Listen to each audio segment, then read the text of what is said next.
নমস্কাৰ মোৰ প্ৰিয় বন্ধু বান্ধৱীসকল, আপোনালোকৰ ওচৰলৈ আহিছোঁ গাৰ নোম শিয়ৰি যোৱা কথা। আৰু প্ৰথমৰ পৰাই মই আপোনালোকক আকাৰ ইংগিতে কিছুমান কথা কৈ আছিলোঁ, আকাৰে ইংগিতে। আৰু সঁচা কথা ক'বলৈ মানুহৰ সৎ সাহস লাগিব। মই একদম বহুত মোৰ মুখখন দেখি গম পাইছে বহুত দুখত আছোঁ। আৰু এতিয়া মই এইখন লৈছোঁ জুবিন ক্ষেত্ৰৰ পৰা আনা এখন মোক দিয়া উপহাৰ দেই। জুবিন ক্ষেত্ৰৰ পৰা অনা এখন গামোচা ন্যায় বিচাৰি পেলাই মই এতিয়া এইখন পিন্ধি ডিঙিত লৈছোঁ। এইখন থাকেই বাৰু, মই বাহিৰতে থৈ এইখন, বাকীখিনি মই থাপনাত থৈছোঁ। আৰু মোৰ জুবিন গাৰ্গৰ ফটো হিয়াৰ আমঠুৰ ফটোত থৈছোঁ এখন। বাকী 4খন তাৰ আগতে মোক দিছিলে, সেয়া আমাৰ কাকুদেহাহঁতৰ হাতত আছে আৰু ৰিকু হাতত আছে। এইখন পিন্ধিছোঁ, এইখন জাষ্টিছ ফৰ জুবিন গাৰ্গ, আমাক ন্যায় লাগে, এইখনত লিখা আছে। আৰু সেইকাৰণে এই সঁচা কথাখিনি ক'বলৈ মই এইখন ডিঙিত মেৰিয়াই লৈছোঁ, যাতে আৰু অকণমান মই সাহস পাওঁ। কথাখিনি কোৱাৰ আগতে মোৰ চকু পানী ওলাবলৈ ধৰিছে। আৰু এই কথাখিনি মই আগতেও কৈ আছোঁ। আৰু যিগৰাকী মহিলাই, সকলোৱে কোৱা নাই দেই, সকলোৰে কথাখিনি ক'বলৈ সৎ সাহস থাকিব লাগিব। আৰু যিগৰাকী মহিলাই বাৰে বাৰে একেটা কথাকে উত্থাপন কৰি আছে আৰু তেওঁ কিবা প্ৰমাণ নহ'লে তেনেকৈ ক'ব পাৰিব নেকি? প্ৰমাণ আছে আৰু মানুহে কথা ক'বলৈ ভয় কৰে যে এইটো কথা ক'ম এইটো হ'ব নেকি, এইটো কথা ক'ম এইটো হ'ব নেকি। মই ভয় নকৰোঁ। নাৰী চলনাময়ী, প্ৰথম কথাটো শুনিব, নাৰী চলনাময়ী, একদম ডাকৰ বচন পূৰ্বপুৰুষে কৈ থাকে নাৰী চলনাময়ী। নাৰীৰ মন কোনেও ধৰিব নোৱাৰে। আমি নাৰী হ'লেও সঁচা কথাটো ক'ম, নাৰীৰ মন কোনেও ধৰিব নোৱাৰে। মই আপোনালোকক এটা বস্তু দেখাবলৈ ওলাইছোঁ। আৰু সেই বস্তুখিনি যিসকলে জানিবলৈ মন নাই তেওঁসকলে বাৰু ক'ব নালাগে, কিন্তু যিসকল আগ্ৰহী তেওঁলোকে মন দি শুনিব দেই মোৰ প্ৰিয় বন্ধু বান্ধৱীসকল। আপোনালোকে ভালকৈ যেতিয়া কথাখিনি হৃদয়ংগম কৰিব তেতিয়া আপোনালোকৰ প্ৰশ্নৰ ভিতৰতে উত্তৰটো পাব। প্ৰথম কথাটো হ'ল সংবাদ মেলত মই পঢ়ি গৈছোঁ বা তললৈ মূৰ কৰি। সংবাদ মেলত সাংবাদিকে গৰিমাক তলৰ ফটোখনত থকা প্ৰশ্নবোৰ কৰা উচিত। কৰিবনে? নে জুবিনৰ আৱেগত সকলো পাহৰি যাব? জুবিনৰ লগত মঞ্চত একেলগে গান গোৱা চুইটি আৰু শতাব্দীৰ কথাও শুনা উচিত নহয়নে? পাৰ্থ হাজৰিকাৰ কাহিনী কি প্ৰশ্নবোধক আছে, সেয়া জনাও জৰুৰী নহয়নে? সমীৰ, পাৰ্থ হাজৰিকা, পংকজ, দিগন্ত এইসকল মাজে মাজে সাৰি যাব নেকি? সেয়াটো হ'বই নোৱাৰিব। জুবিনৰ মৃত্যুৰ বাবে প্ৰধান দোষী গৰিমা। নাটক কৰি কান্দি কান্দি সত্য গাপ দিব নোৱাৰিব। জুবিনে গৰিমাৰ কথা ভালকৈ কৈছিল, হয়, আমিও ব্ৰাইটবোৰ দেখিছোঁ। ঘৈণীয়েকৰ কথা মিডিয়াত বেয়াকৈ ক'ব নেকি কোনোবাই? কোন মূৰ্খই নিজৰ পত্নীৰ কথা মিডিয়াত বেয়াকৈ ক'ব? মিডিয়াত বেয়াকৈ ক'লে সেইখন ঘৰ হৈ থাকিব জানো? যিমান বেয়া পালেও মানুহৰ আগত ভালকৈ ক'ব লাগিব। জুবিনে মৃত্যুৰ আগতে ৰীতা চৌধুৰী পডকাষ্টত কৈছিলে, মই বৰ অকলশৰীয়া।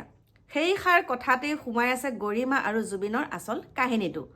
অসমৰ জাতীয় বৌ হ'বলৈ চেষ্টা কৰি লাভ নাই। মানুহ ইমান বুৰ্বক নহয়। মানুহে সমালোচনা কৰিলে সমালোচনা বন্ধ কৰিবলৈ বেমাৰৰ ভাও ধৰি হস্পিটেলত পৰি থাকি লাভ নাই। জনাই চব জানে, নজনাবোৰে জাতীয় বৌ বনাই দেৱী বুলি পূজা কৰে, জনাসকলেতো ঘৃণাই কৰে। সঁচা কথা লুকাই কেতিয়াও নাথাকে। সেইকাৰণে আমাৰ মুখ্যমন্ত্ৰী ডাঙৰীয়াও বাৰে বাৰে কৈ আছিলে যে আমি ইনভেষ্টিগেশ্যন কৰিব লাগিব দেই। সঁচা কথা লুকাই কেতিয়াও নাথাকে। টকাৰ বাবে বেমাৰী মানুহটোক দিনে ৰাতিয়ে গান গাবলৈ বাধ্য কৰাই দি এতিয়া সিদ্ধাৰ্থৰ ওপৰত বদনাম দিলে হ'ব নেকি? পত্নী জীয়াই থাকোঁতে নিজৰ স্বামীক আন কোনেও পৰিচালনা কৰিব নোৱাৰে। হয়, একদম সঁচা কথা। সেয়া মিছা কথা। সিদ্ধাৰ্থই যি কৰিছিল সেয়া গৰিমাৰ নিৰ্দেশতহে কৰিছিলে। 2005 আৰু 6 চনত বুটিক খুলিবলৈ, এইটো শুনিব গাৰ নোম শিয়ৰি যায়, নাৰী চলনাময়ী 2005 চনৰ পৰা 6 চনলৈকে বুটিক খুলিবলৈ মোটা অংকৰ ধন বিচাৰি জুবিনৰ অসমৰ বিহু ফাংচনৰ পৰা বেছি টকা ল'বলৈ বাধ্য কৰি দিছিল গৰিমাই। সেয়া জুবিনৰ গুৱাহাটীৰ এজন কেছেট ব্যৱসায়ী নিজ মুখে কৈছিল।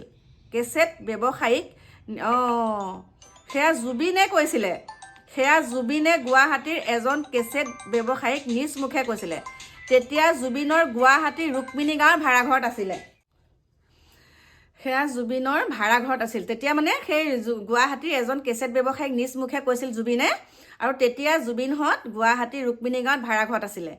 এইবোৰ কাহিনী নজনা মানুহবোৰৰ বাবে গৰিমা হৈ পৰিছে দেৱী। এইবোৰ কাহিনী নজনা মানুহবোৰৰ বাবে গৰিমা হৈ পৰিছে দেৱী। জাতীয় বৌ ভিতৰুৱা কাহিনী জনাসকলে গৰিমাক ঘীন কৰে। অৱশ্যে এচাম জ্যেষ্ঠ সাংবাদিক আৰু এচাম বাদ্যযন্ত্ৰীৰ বাবে জুবিনতকৈ গৰিমা বেছি ভাল।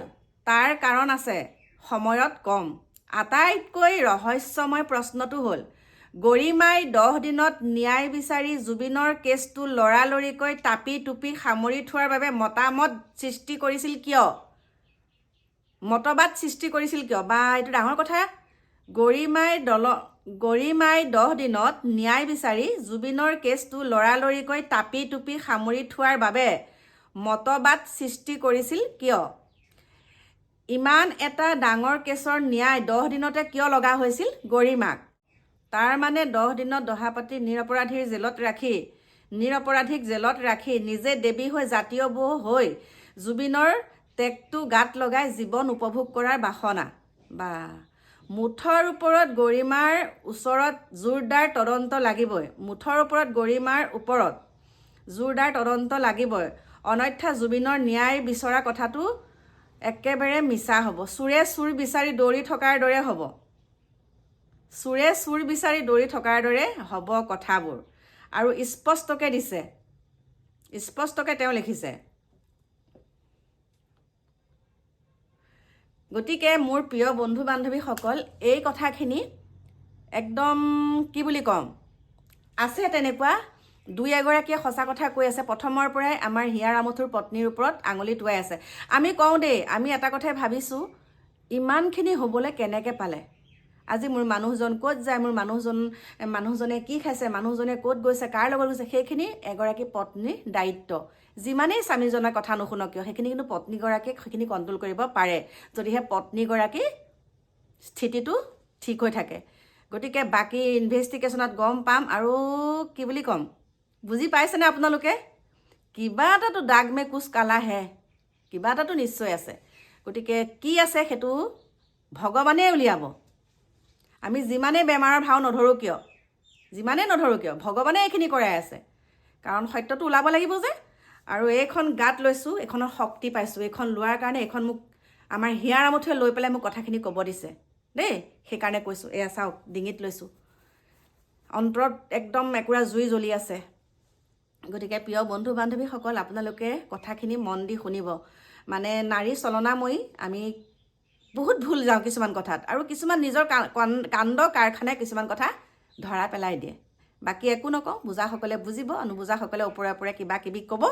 গতিকে আপোনালোকৰ মতামত জনাব। লগ পাম আপোনালোকক নতুন এটা ভিডিঅ'ৰ সৈতে। Bye bye.